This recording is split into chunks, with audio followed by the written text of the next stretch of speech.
Hi, everybody. My today's guest is the great adventurer Alex Bellini. Alex is well known for his solo rowing across two oceans, not one, two oceans, walking through polar routes and running on different terrains. Seems like he has pushed himself in all ways in his life: water, ice, earth, air. And he's also a voice to plastic pollution in the oceans. He's educating and encouraging people not to use single use plastic. As you can see, I'm a good girl. I'm drinking water from a glass. This. And so, as you can see, Alex is a great explorer and doing amazing things for humanity. Yet, in his words, he says, the real journey is my inward journey, which we're going to be talking about today. So, Alex, I am flattered. I'm thrilled to have you with me today. I have a Thank lot you, of Sevi. questions. Yes? Sorry, sir. Yeah, thank you for having me. It's great to see you again. Because maybe Yes. not all the people are watching tonight's show. I'm one of your students, so it's not the first time we talk together. Oh, yeah. I am very happy to have you as my student as well.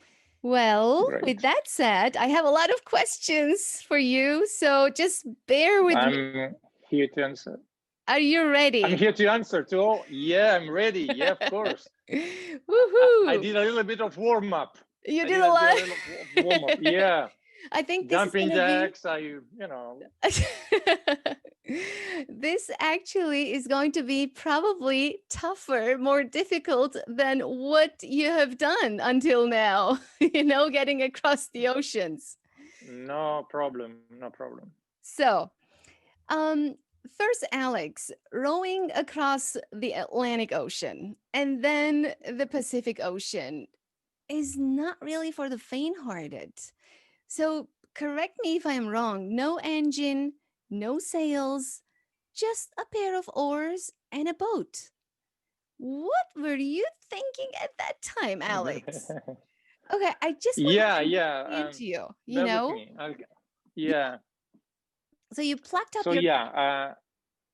Sorry. There is a little bit of delay. Oh, can you hear me? But yeah, sorry if I talk over your voice, but it seems that there is a little bit of delay Oh, between us. But I just wanted to grab my boat so that you have you have a full picture of my boat. As you can see, there is no engine and no oh sails, my but gosh, yes. only oars. And well, there was the cabin where I used to sleep. It was about 2 meters long, and there is another boat here, another cabin here in the front of the boat where I would store food and equipment and whatever I had. Mm-hmm. And then there was the rowing seat right here that Mm-hmm. I used to sit on. I used to sit on for about 12 hours a day, and it Mm-hmm. was it was quite tough. But honestly, I think that both of the two adventures across the ocean were uh, awesome. I mean, um, 10 months rowing alone, it's more like a luxury than torture. I know that Exactly. most of the people will think that there was a self-inflicted torture, but from my perspective, that was the greatest gift I could give to myself, because it's very rare that we spend time with us, for us, listening at us. And so I feel blessed to get the chance, Mm-hmm.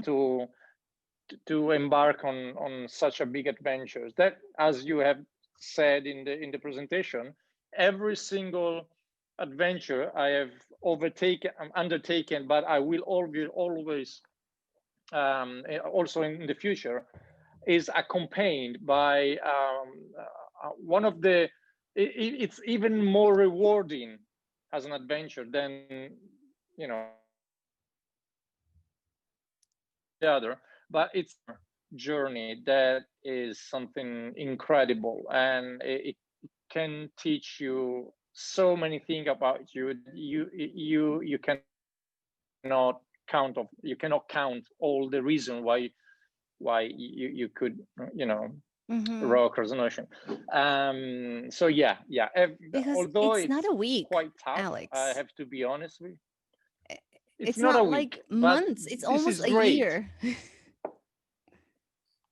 Yeah, you have time to get lost, and also time to, you know, Find to yourself find back. the way home again. Yeah, and yeah, it's not for the faint of heart, obviously, but not even life. It's for the faint of heart. You know, you have to fight, and there is big challenges also in the real life. Yeah. But well, I feel very blessed to got the opportunity to row. Yeah, and I believe you will Yeah, continue doing. So, as the rock star yeah. of yoga said, Baron Baptiste said, as we journey inward, we reflect our light outward. So, you were saying something similar in one of your interviews. I heard you say that, like the physical solo rowing journey from Peru to Australia was a journey inward. So, can you talk about it, Alex? What kind of difference it made for you? It was very much, you know, physical. I really did row across the ocean, but let me tell you again, the inward journey was much better than the inside. Of course, rowing across an ocean means that you, before going back home, you will encounter so many difficulties and so many crises that it's Mm-hmm. hard to count them all. But one day, I tell you this story because this will sum up all the experience I've got and across the Pacific. One day, in about 7 months and a half into the rowing, I had one of the worst day of my life. I felt like I was about to die, not because it was dangerous, the situation, but because I had no reason to go on. I mean, I had spent all my energy. I didn't even know how I was about to go to Australia, and honestly, I didn't know why I was there. And when you don't know why you do something, Mm-hmm. you are in danger, you know, because there is no energy in your body that will help you to muddle through the crisis. And so I sat there in my cabin waiting someone to take care of me. I was praying God to save me because I didn't know whether I was good or not to do it by Mm-hmm. myself. And so I was so in such a despair that I just waited something to happen. And then my wife called me, and there was something out of the blue because we didn't agree on anything. I mean, we were not supposed to talk each other, but for some reason, for some unknown reason, my wife called me and she supported me, you know, to find energy and to find purpose again, and to take courage and to face this reality. Because the problem to me was that I on the day I left Peru, Mm-hmm. I was quite sure about who I was. I was a stubborn man. I was on my 30s, and I was full of energy. I knew what I wanted, and I wanted to get to achieve it, whatever it, regardless the effort. I mean, I knew what I wanted, and I wanted to pursue it, no matter what, no matter what. But in that day, I felt like I was not quite special as I thought, and that was something new to me. And so Mm-hmm. my wife told me, "Well, Alex, you are having one of the most precious day of your life because you are finding something new about you, and this is something to cheer. You should be cheerful for having this opportunity. But sometimes, as you know, you learn more from mistake than day of greatness. And that was one of the worst day of my life, but it was also one of the greatest lesson I could learn from, from my own experience. And so today, we are in the 2020, so it's about 12 years has have Past. passed Mm-hmm. since. Uh, but I feel very um, I cannot find words to describe the sense of the sense of what the moment where you realize something that nobody has ever understood. There was an Uh-huh. epiphany. In Italian we will call it epiphania, when you have the wow effect. You are thinking something new is happening, and that was one of these moments. I knew Mm-hmm. that if I had the chance to survive, that was the time of my life where I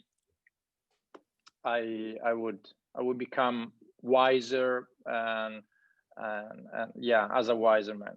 Mm-hmm. Sorry, I'm so, and I want to deliver all the thoughts running through my head, but sometimes I get stuck in the process of delivering the message. We are working on You're this. doing great, exactly. But you're doing great already, Alex. Because I want to hear more exactly your what is coming out of you, instead of like a lot of people are talking about like the challenge you had and everything. But what was going in your heart and your brain? And this is what I'm interested. So let's go back to the preparation part. So you make up your mind and decide to embark on a brand new journey. And you specialize in that. What's the Yes. preparation you make behind the scenes, like physically and psychologically? And how long it takes? For example, I heard you say like 10 months. It took you 10 months to decide if you wanted to do or not. And just take us to behind the scenes and tell us how one prepares himself for that kind of journey. So yeah, let me take you back in time. In May 2nd, 2006, Mm-hmm.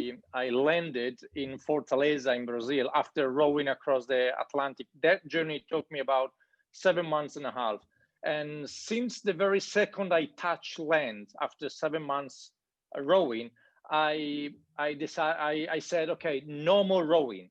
That's been beautiful. I always, lost my life in the process of rowing. So I said, oh yeah, that was something marvelous. That was special as an adventure, but no more.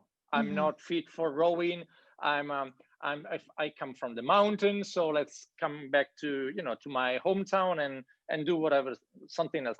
But then after a month of landing, I felt like a call. When I know, a kind of divine calling. someone is calling, you had to pick up the phone and answer the call.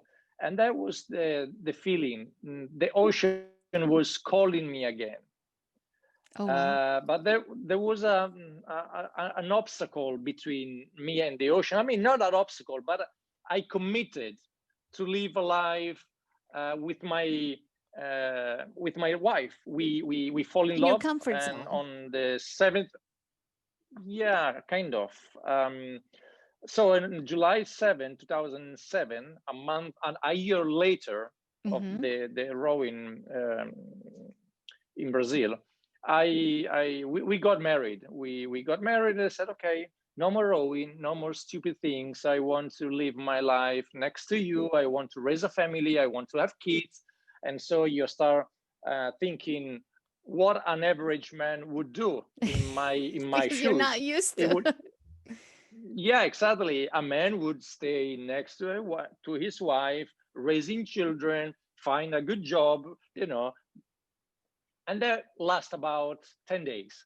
After 10 days, Francesca, my wife, come to me. She knocked on my shoulder and she said, Alex, I fall in love with a man who is able to dream big, and he does whatever he can to make this dream real. And although I appreciate that you are trying to live an average life, you belong to the ocean. You belong to the distance that you might find in the polar region. You are made of something else, not this life. And so we decided to embark on a family adventure, I would call it, because from that moment on, she became the project manager of all the projects from that point on.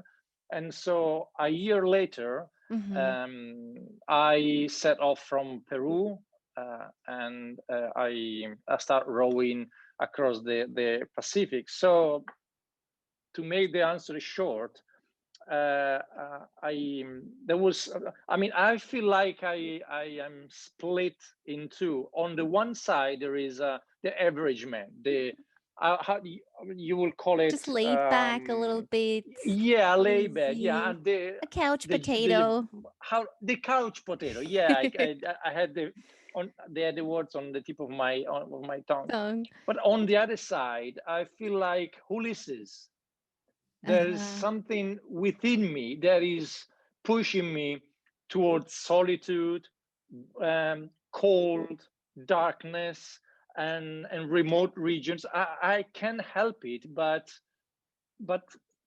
you Follow. know, Yeah. going along with this, Yes. and sometimes it's a trade-off. I need to put, these two You need to forces wait on the up. scale, and I Yeah. had to weigh them because I don't want to end up being a great explorer, but being alone, like Mm-hmm.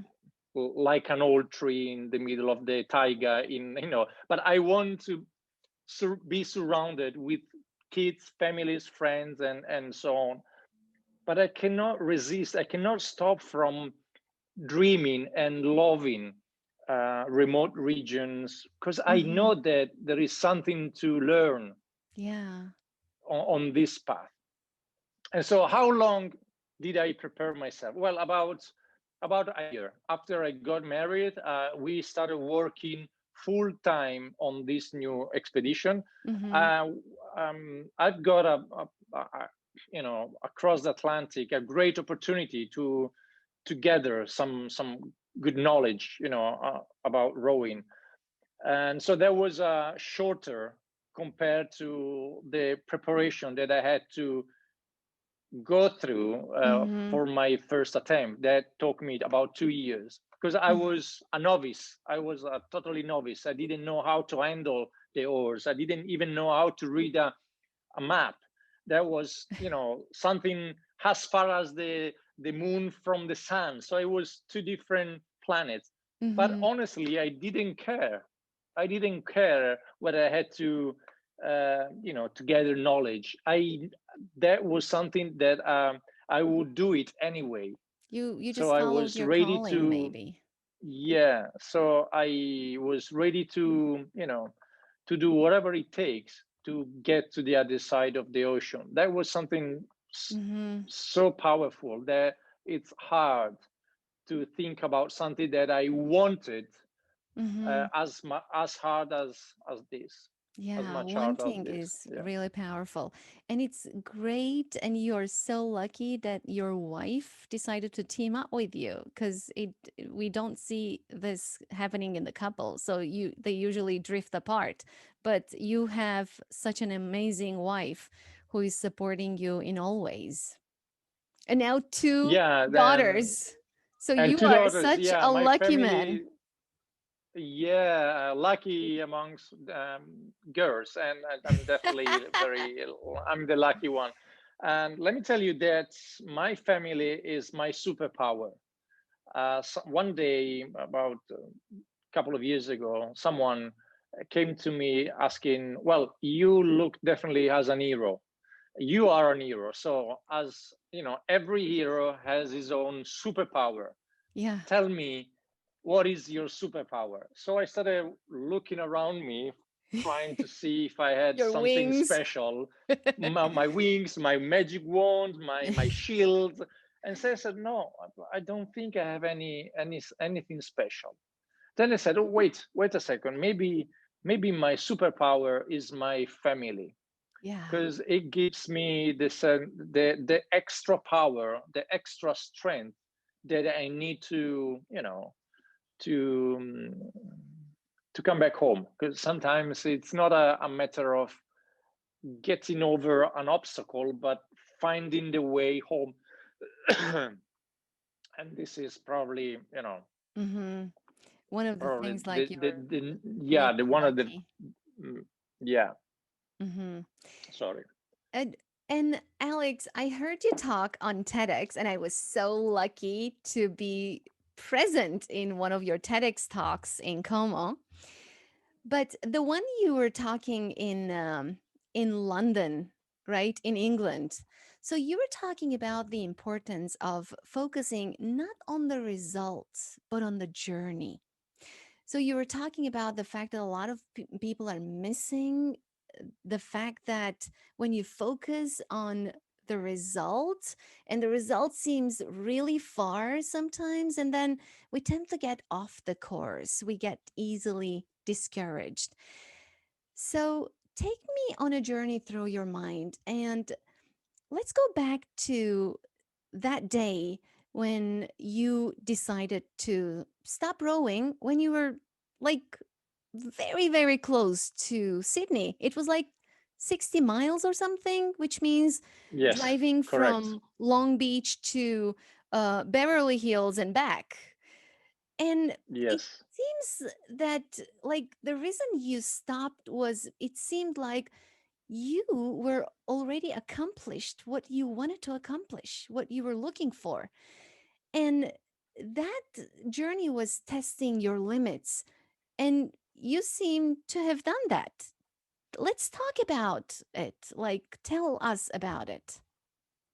Yeah, the idea of mm, minding the process and not the journey on Yeah. a ocean rowing attempt is life saving, because you will drive, I mean, you will drive yourself crazy if you constantly think about the end goal, because sometimes it's as far as 18,000 kilometers, so it's on halfway around the globe. So Yeah. you will be crazy by the time you will reach your goal. So I thought that rather than waking up every day thinking about, oh, I'm gonna row towards Australia to Sydney, it's much I think it's easier and more manageable to think about doing something good today in order to be one step closer to the Mm-hmm. end point. Because of course, uh,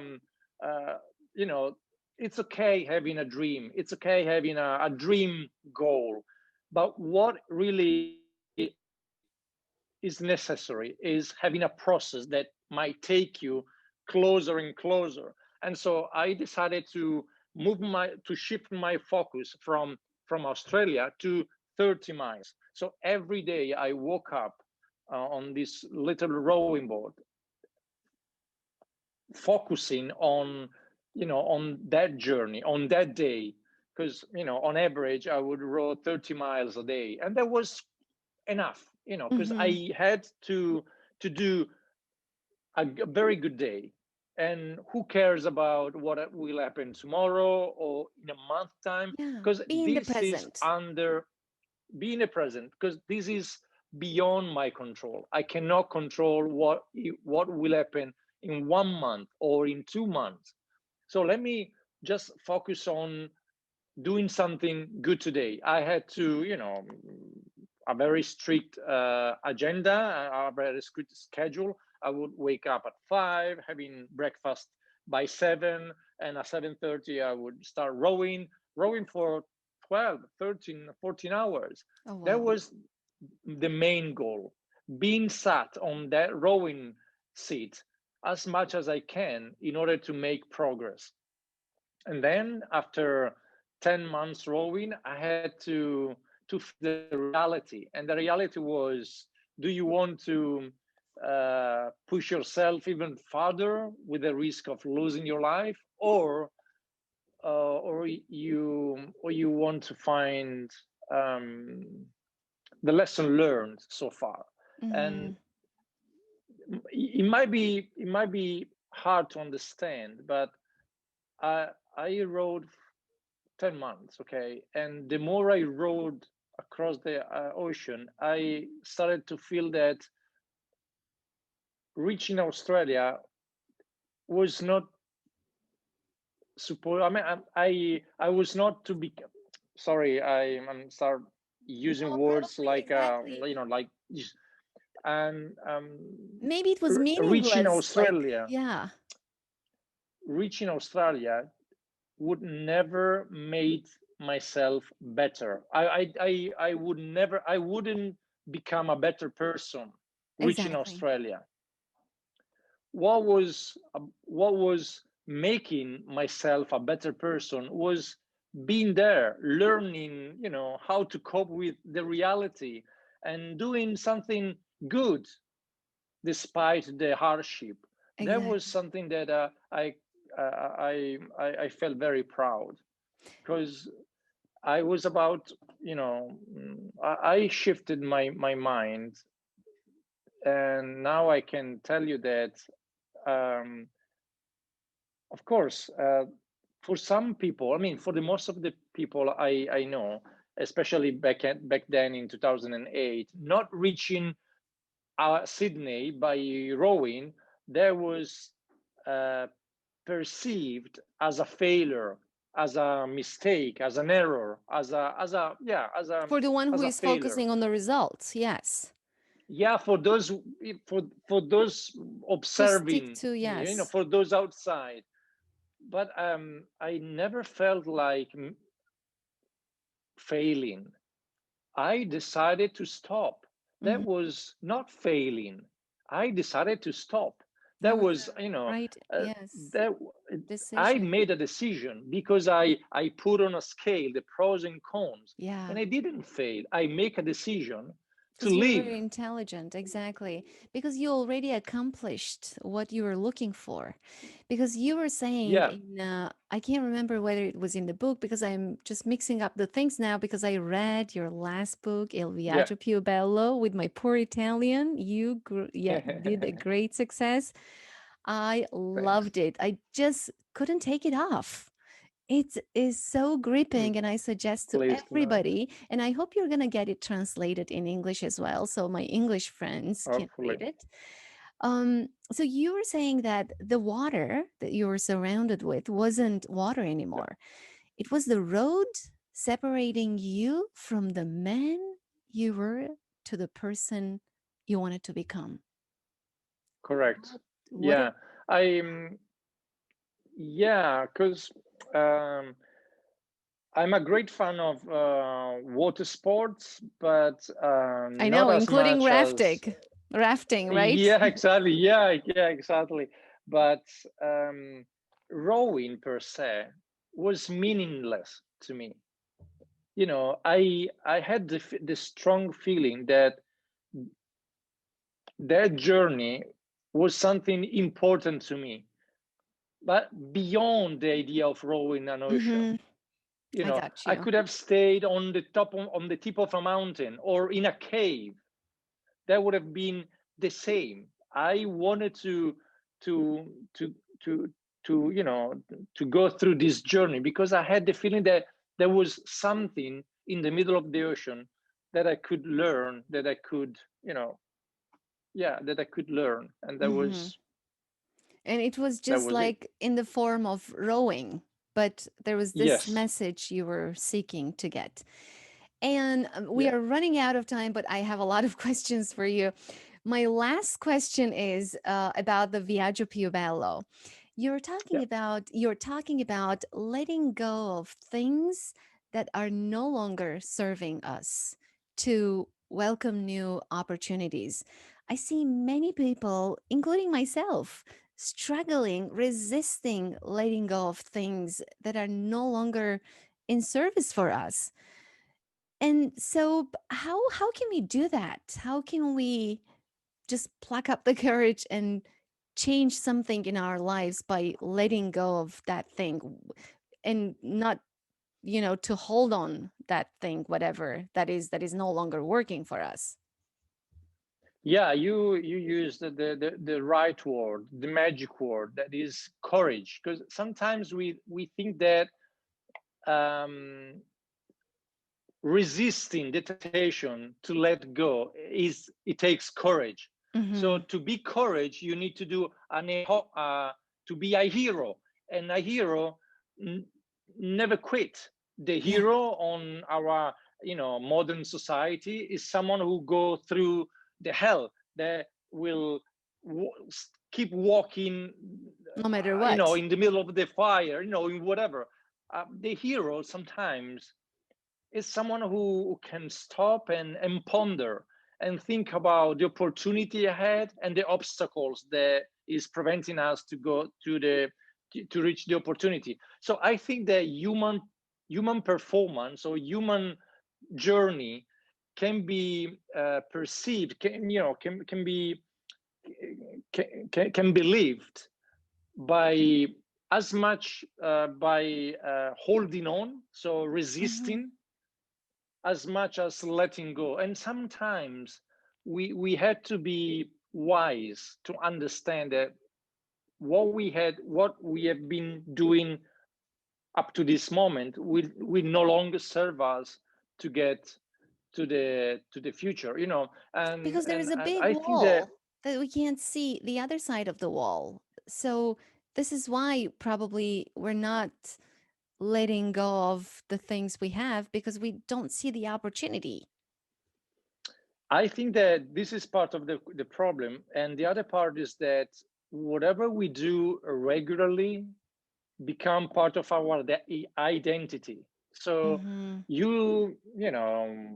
whatever you like, nail varnishes pink, Mhm. and the day you stop loving nail varnishes color pink and you start liking the yellow, you know Yeah, with the change of the something season, I within always you. change. Yeah. Yeah, yeah, okay, but let's say that you for long times you only paint your nails with pink varnishes. Okay, Mhm. what happened when you start loving the yellow? Something in you is changing. You are modifying, although very little, your identity, because your identity is made of something that you do regularly, your behavior, your everyday behavior. So when it comes to letting something go, means that you had to reframe yourself and you need to start thinking about, well, I'm not pink varnishes, I'm start being, Like yellow polishing my nails nail yellow. varnishes. But exactly. So let's say that, for example, we are all firefighters, Mhm. okay, and a firefighter has his own, suits, his own fire extinguishers, the tools Mhm. of firefighters. What happens when we are fighting against a fire that is not controllable? So we have to escape, we have to run away from the fire, and to run away from the fire requires you to be flexible, quick, Mhm. light on running, and you have to run as faster as you can. Okay, Without but taking in much order to stuff. fast, exactly, you have to let go the tools that are not longer useful. Okay, Exactly. but this has been proved scientifically that when the environment changes, we take quite a long time to understand that the tools that we have been using up to this moment are no longer useful. So letting go the things that are useless takes a lot of time and a lot of courage, because we have to reinvent ourselves. Mm-hmm. Uh, What a and great this is quite metaphor. something that I started learning um, in 2017, when I was walking across the Vatnajökull glacier, which is the largest glacier in Europe. I know, And I for read some that. reason that yeah, I don't want to tell all the story, but I faced the moment in that expedition where I had to understand that I was myself, and I was not the equipment that I You were carried pulling, across yeah. the. I was pulling, so I had the freedom to decide what to do, what to do, only after deciding I I had to let Let it go go, my or old yeah. tools. Yeah, What a wonderful metaphor. I like describe it in the way, imagine, for example, you're holding a lot of books in your hands, and I want to give you one more book. You can't take it because your hands are busy. So this is like how we need correct. to be light to welcome the new opportunities in life. Oh my gosh, I am so grateful to have you on this show today, Alex. And I want to Thank you. invite you one more time, and I want to talk only about your book because I am like I I need to read your book again, because every time I read something new and I like get wow, there are a lot of wow factors. There's a lot of learning because you're sharing your experience with full transparency in your book. I want to invite you one more time to my show, and I am going to bombard you with a lot of questions about your book. I'm taking a lot of notes. I'm a very good student on that. Thank you. Thank you so much, Alex. And thank you so much, all Thank of you, the Sadie. listeners. And I'll see you tomorrow, right? Tomorrow morning. I'll see. Yeah, tomorrow morning. Yeah, can't wait to see you again tomorrow. Bye, Alex. Bye, Bye. everyone. Thank you, Sevi. Bye.